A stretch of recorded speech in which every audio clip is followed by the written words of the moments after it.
Watashi wa watashi no nakamara no sago no gimu no harayasha tami yasetia kara waka nati igara wosho ratati aina. Masumi Mitsui was born on the 7th of October 1887 in the Kura Fukushi province in Japan. His grandfather had actually been a samurai.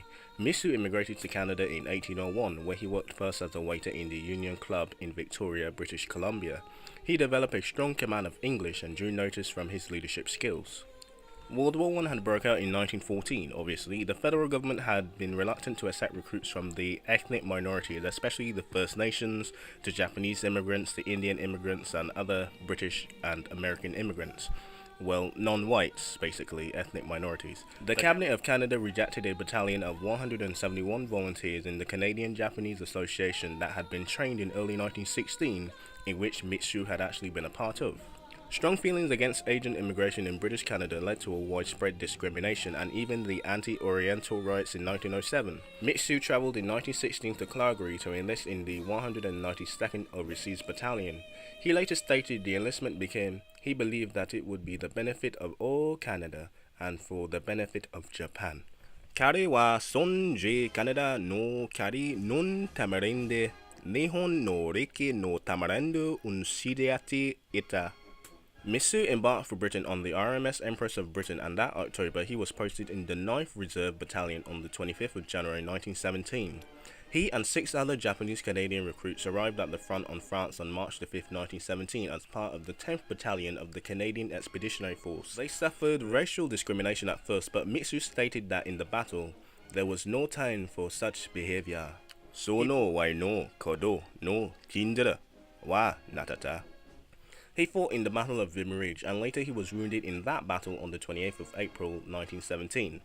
To deal with the poor English of many Japanese recruits, they were placed under the command of the bilingual Mitsui. He led 35 Japanese Canadians in the Battle of Hill 70, only 5 of them who would survive. During the battle, Mitsui received a Lewis machine gun, brought it back and used it against the enemy.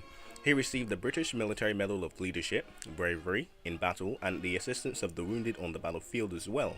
He also received the complimentary British War Medal and the Victory Medal. After the war had ended, Mitsui led his platoon in December 1918 across the Rhine into Cologne. Mitsui's command had suffered great casualties and heavy deaths, as he wrote of a feeling of very depressed.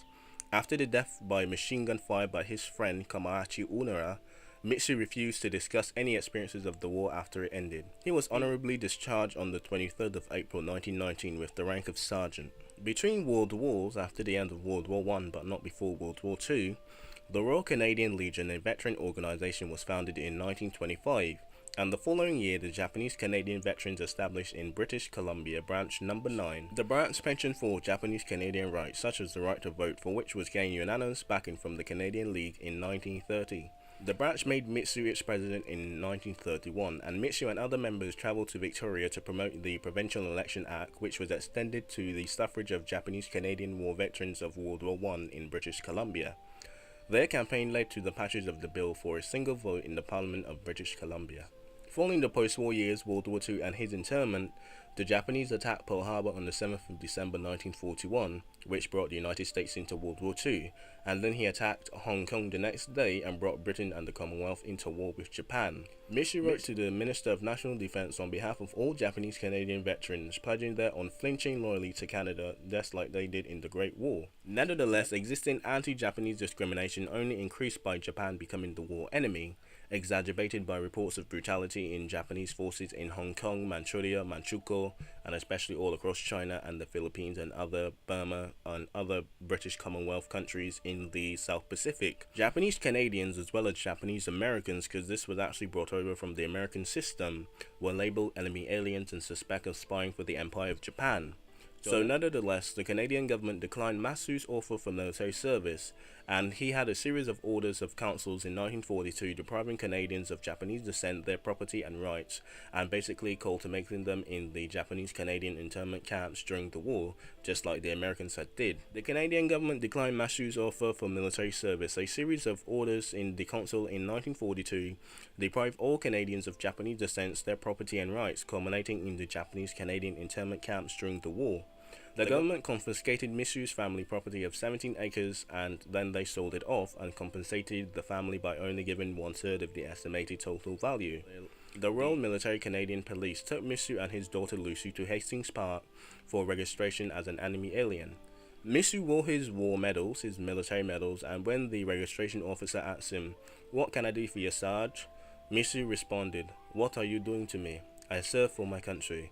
You're taking everything away from me. What good are my medals?" He shattered the medals on the floor and table and refused to wear them thereafter, and he didn't even want them back after they were returned to him.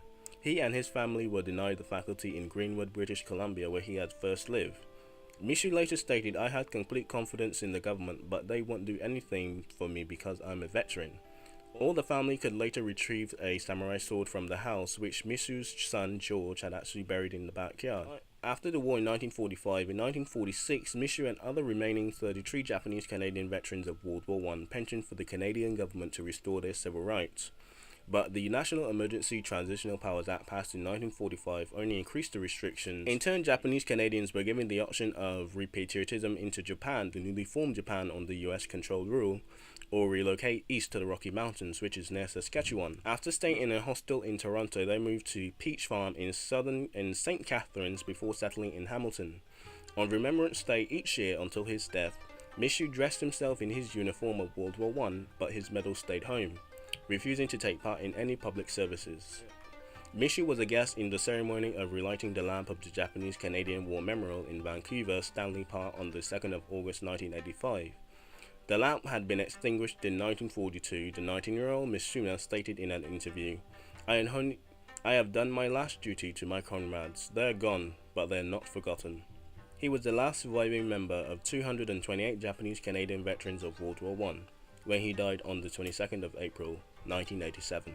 Mitsui had a wife, Saguko, and they had 4 children together, Lucy, Amy, 2 boys, George, the eldest, and Harry, the youngest. And he also had a grandson, who Mitsui had actually bestowed his medals upon his grandson, David. He actually wore them to the exhibition dedicated to Japanese Canadian veterans in World War I at Calgary Highlanders Museum on March the 12th, 1994. And that's the legacy of a Japanese war hero, not from World War II, not from World War I, sorry. And he was actually more political, but he did fight for his country in World War I, even with the anti-Japanese sentiment.